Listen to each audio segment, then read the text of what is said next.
Hi, my name is Angelo Ieso, and I've done a number of series talking about my life living with an oligodendroglioma brain tumor, trying to inspire people or give hope to people who are in a similar position as me.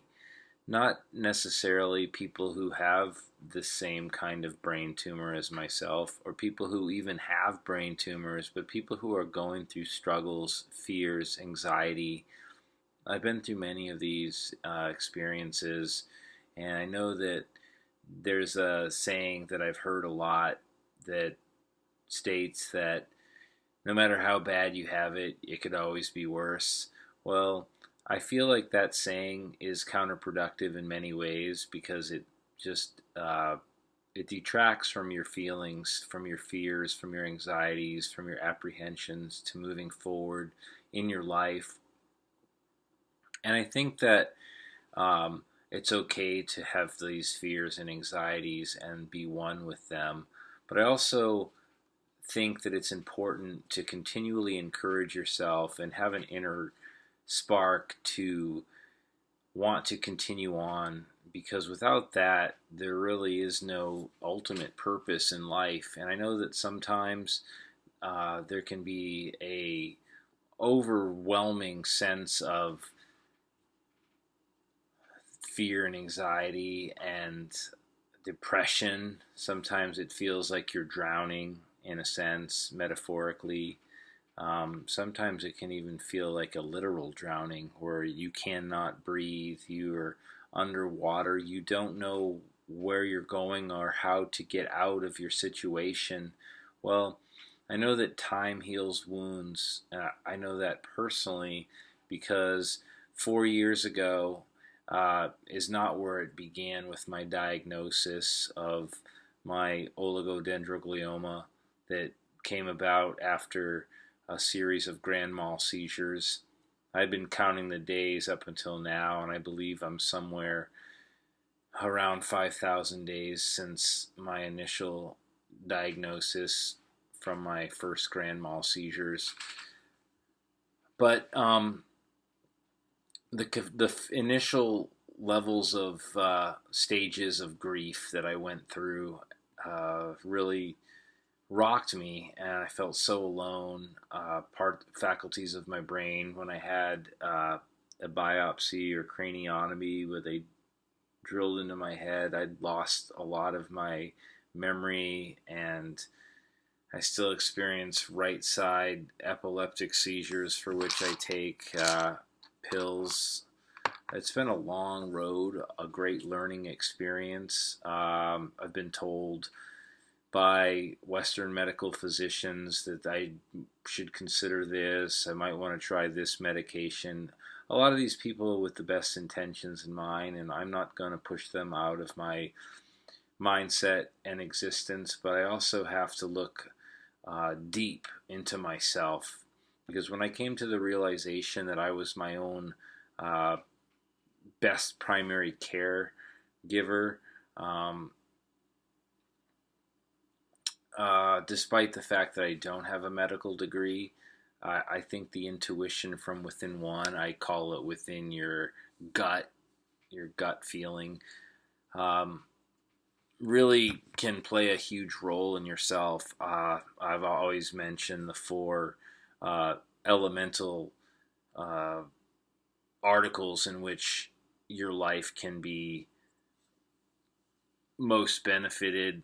I speak a lot about mindfulness. I think that is huge. I always come with that late in naming the four, but I think they put that at the forefront.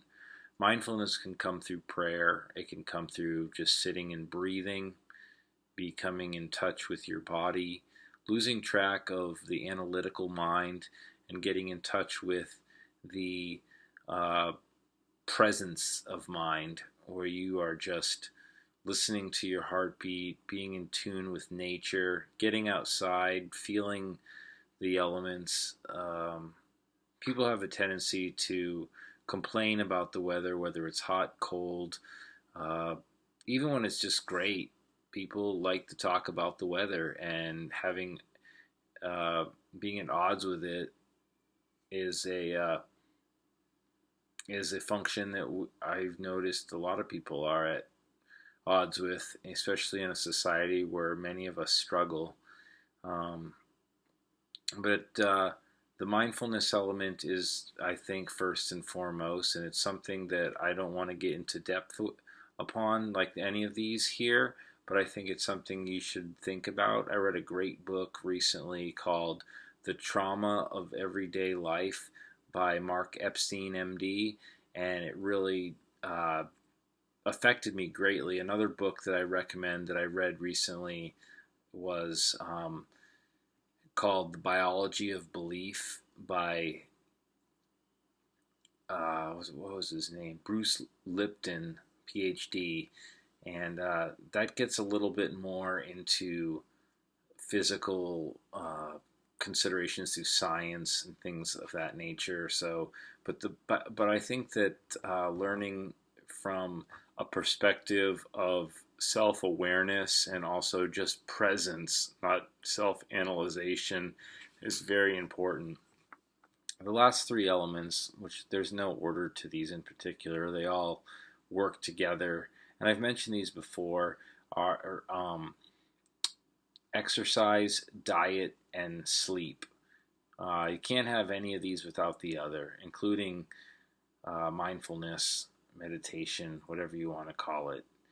Getting yourself away from a screen, not being in front of a computer, laptop, or television set for some time. It's okay to be in front of those things. It's okay to enjoy yourself through um, the pleasures of modern electronics and the such. But I think that um, pulling yourself away from these things is a great benefit, and I think that your mental health anxiety will lead to a more fulfilling, rewarding life. And like anything, it's hard to pull yourself away from any sort of addictive behavior. And I would say that probably for me, that's been one of the hardest things, not watching TV.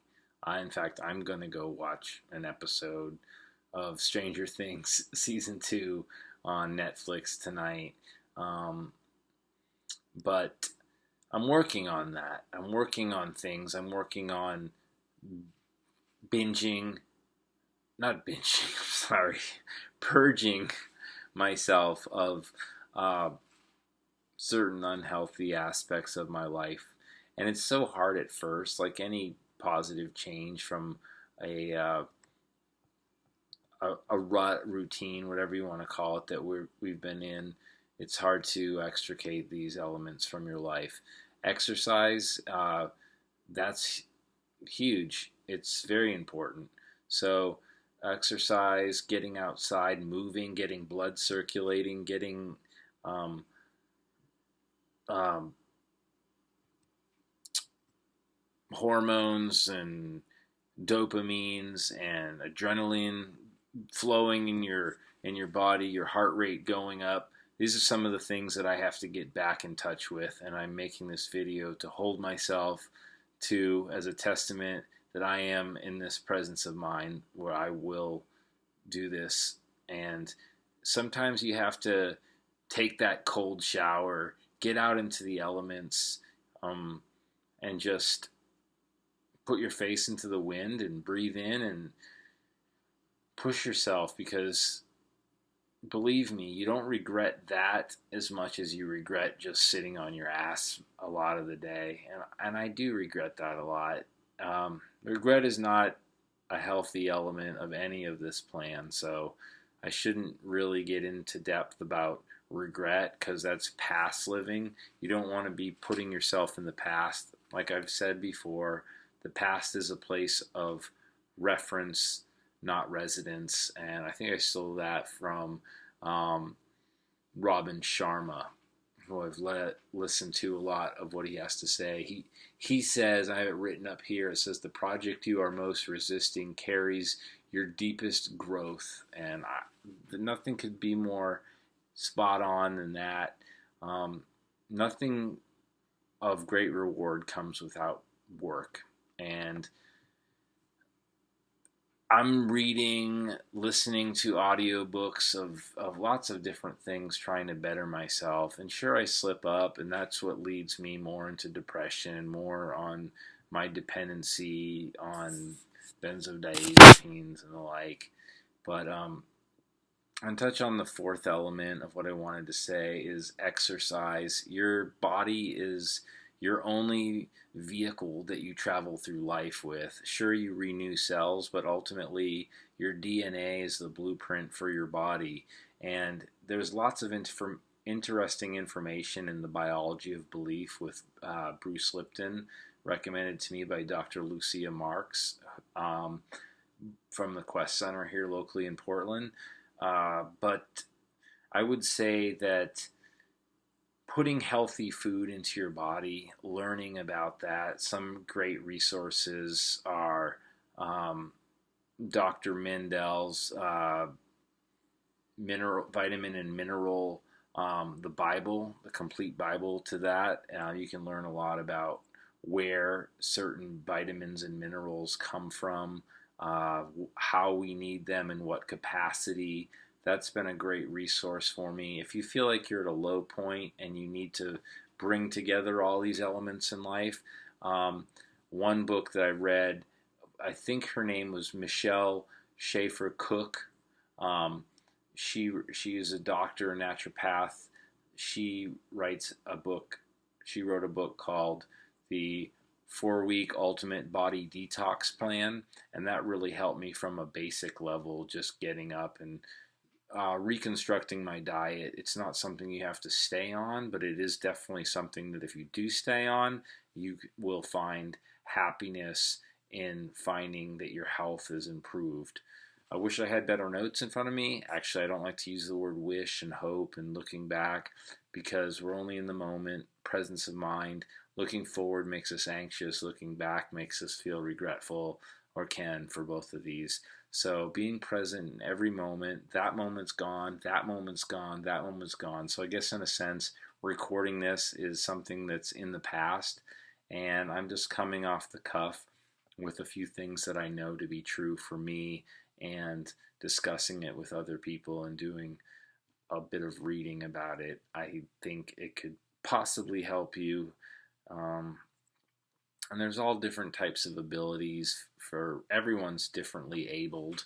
And so you have to figure out what you can do and what you cannot do, what makes you happy, and whether that's livable and survivable within where you are.